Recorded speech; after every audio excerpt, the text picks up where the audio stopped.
So it's almost like we've been conditioned so well through such a long process that now it is us who are enslaving ourselves mentally.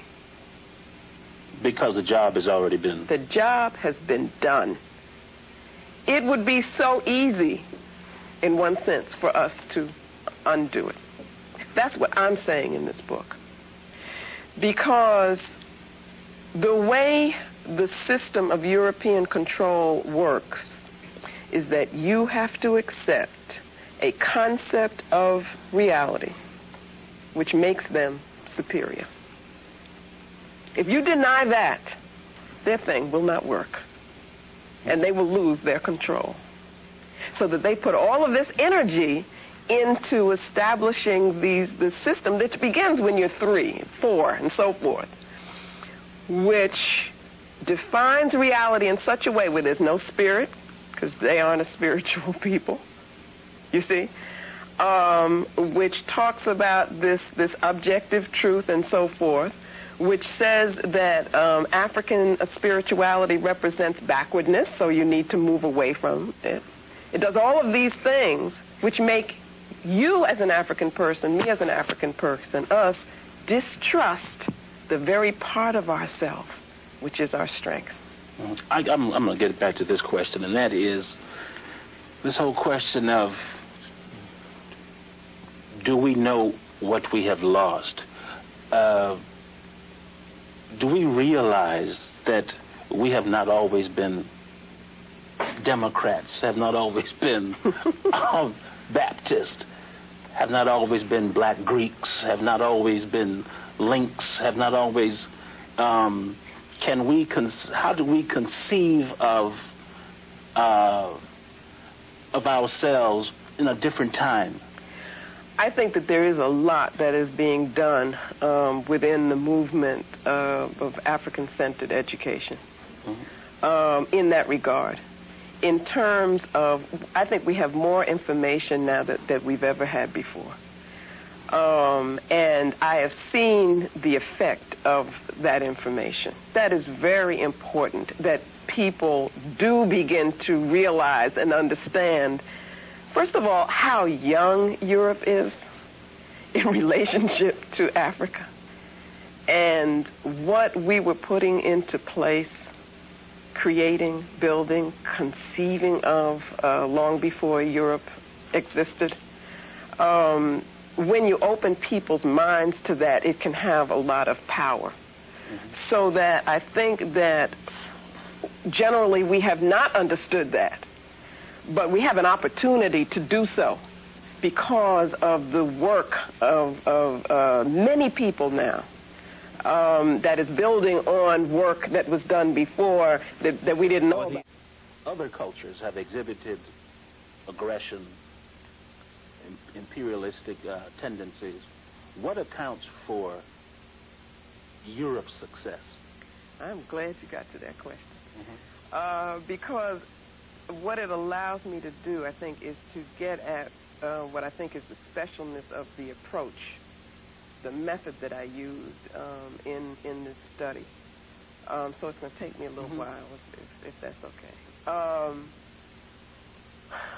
I said to myself that, and this definitely was with the help of the ancestors, I want to, affirm that, by the way, that it was not... Why is that important?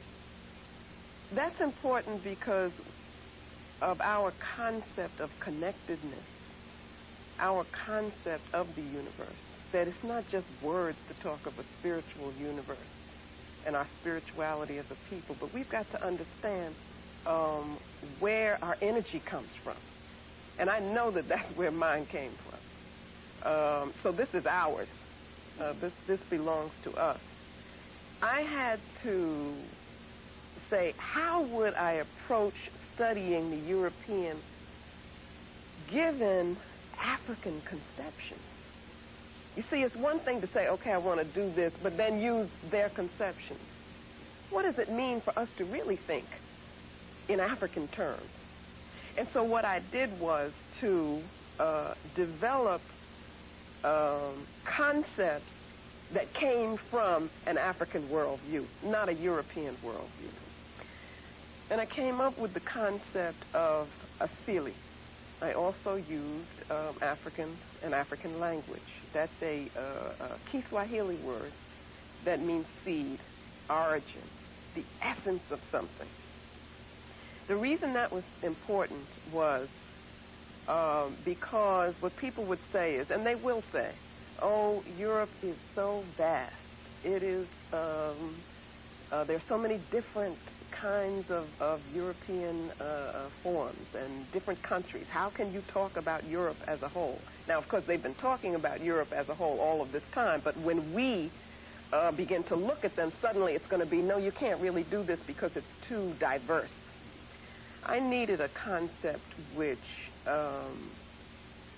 could explain a culture in terms of its core, in terms of its ideological core, so that you could look at every different aspect of the culture and see how it fits into this one seed or core.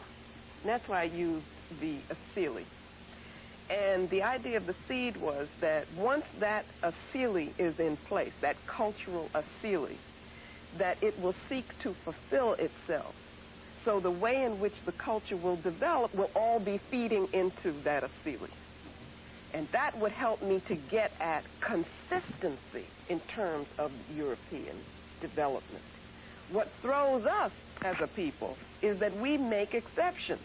You know, we say, oh, well, that's different over here, and that's different. This is a good one over here, and this doesn't really work that way. But in my analysis, it's all consistent, and it's all working for one purpose. And the concept of asili helps me to see that. And that comes to the answer to your question, is that what I was able to do was to see that the nature of the European asili was to seek power. That it, in essence, is, we could almost say it is an asili which lacks wholeness, and therefore must always see. Go back to Yurugu now. Remember Yurugu as the incomplete being that is always must be seeking, but can never be fulfilled because he can't get the complementary part of himself. Their asili, the European cultural asili, is incomplete, must always be seeking. Now, it cannot be fulfilled through spirit because they have no knowledge of spirit, no relationship to spiritual reality. Therefore, fulfillment is sought through power. And power here means power over others. And what that means is that everything within the culture, all of the development of European culture, all of the forms, all of the institutions, the ideas even, are all for the purpose of achieving European power. Now, your question was, if we can recognize that there have been imperialistic behaviors in other cultures, then what is the difference between European culture and these other cultures? And the answer is that Europeans have been most successful at achieving world domination because everything within the culture supports the quest for domination. Everything. Everything.